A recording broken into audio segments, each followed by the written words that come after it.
Being a fan of Sherlock Holmes in general as well as the successful game series by Fraudworks, I felt obliged to pen a review on the latest release in the series, mainly The Devil's Daughter on the PlayStation 4 system. The Devil's Daughter follows much of the same game format as its predecessor, Crimes and Punishments, in that the bulk of the game is segmented into individual cases in which different endings can be taken in completing said cases. Like C&P, the deduction board is represented as a mind palace, a dark screen with brainstems representing clues that can be connected manually. You can make right or wrong conclusions and choose how to respond to said conclusions. In other words, you can be merciful or severe against suspects. So, anyone who has played and enjoyed Crimes and Punishments will certainly like The Devil's Daughter for its familiar gunplay. However, despite the familiar gunplay, TDD isn't a carbon copy of C&P. Some new gunplay elements have been added, which makes it unique. Whist Crimes and Punishments was a standard mystery game. The Devil's Daughter is a mystery and a thriller, as it has certain sequences that require fast action, and making the wrong movie or taking too long will result in failure or even death. One example of this is a sequence in Case 1 that is easily comparable to the forest chase scene from the film Sherlock Holmes, Game of Shadows. You know, the part where you are running in a foggy woods while being shot at. So, if you like some action to go with your logical reasoning, then The Devil's Daughter should be one of your favorites.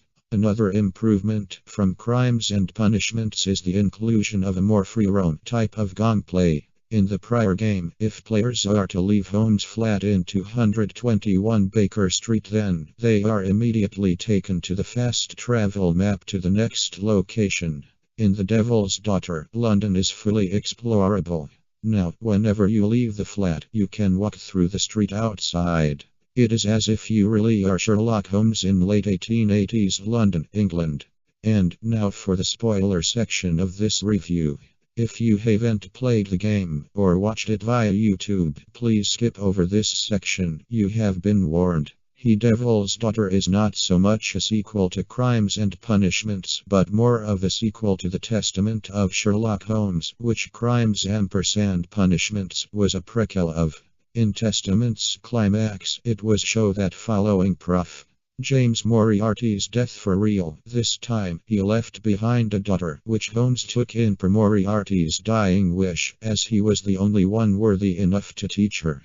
Even before it was revealed in the climax of The Devil's Daughter, it was clear to anyone who played Testament that Catelyn was this daughter. And, indeed, this proved to be correct, as I deduced as far back as Case 1. Kate is Moriarty's daughter, and throughout the game there is a subplot on Sherlock being very hesitant to reveal knowledge this to Catelyn, preferring to keep it buried. While most people dislike Catelyn as just another annoying child character, I rather like this aspect of Sherlock Holmes. He genuinely is trying to be a good father, yet his standard antisocial behavior clashes with his parental desires, and has caused a rift between himself and Catelyn, which he struggled to overcome. The game also reveals more on Sherlock Holmes' family and early childhood. Holmes himself states his mother was gone when he was very young, and he didn't have the best relationship with his own father. The game's epilogue is particularly well done when Kate goes missing, and Sherlock Holmes acts uncharacteristically manic and angry trying to find her. We are all used to Sherlock Holmes being so calm and having all the answers. So, it was refreshing to see him lose his cool and in a state of panic. The Devil's Daughter, as a title, appears to have a double meaning. Yes, it can refer to Catelyn herself being the biological daughter of Professor James Moriarty, the greatest criminal mastermind of his time.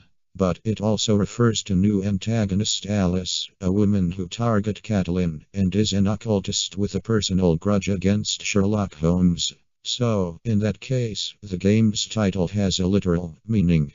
And now for the criticisms.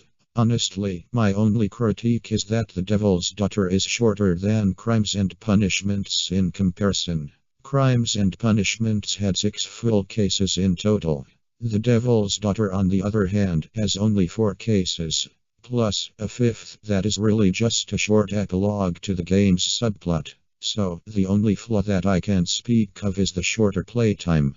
I have also read that most other reviewers of the game have been critical over the cab loading parts of the game. For those who may not understand, cab loading is an in-game loading gimmick where Sherlock travels to locations via a horse-drawn carriage, the Victorian-era variation of the New York taxi cab or a transit bus. The gripe that critics had was the long loading time, which was only a few minutes. However, such a complaint is unnecessary and unwarranted. Cab loading was always a part of Crimes and Punishments, and, as far as I know, no one complained about that. And, even if they did, it still wasn't that bad. Apart from the loading time being only a few minutes, players aren't idle. During the cab loading, players are still able to access the cashbook and deduction board. By the time they are done with using them, the load time will be over.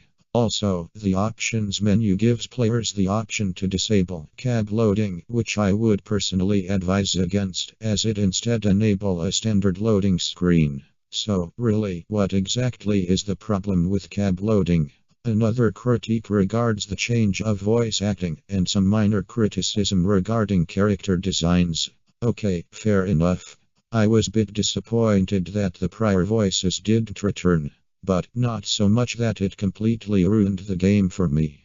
In terms of character design, not much has been changed. Dr. Watson now looks like Jude Law for one thing. In fact, much of the game seems to emulate the movie versions quite a bit. And, lastly, the free roam mechanic that I spoke of earlier. As unheard of as it sounds, some critics disliked the explorable London, citing it as being unnecessary. Well, they don't really have to explore London. The fast travel map is still usable from the cashbook. So, if walking outside is so terrible, then don't. Open the cashbook and go to the map. It is as simple as that. Really, these criticisms aren't that bad. The only flaw that I can note is the short runtime, and that is it. In short, if you are a Sherlock Holmes fan, then there is no reason why you shouldn't buy this game.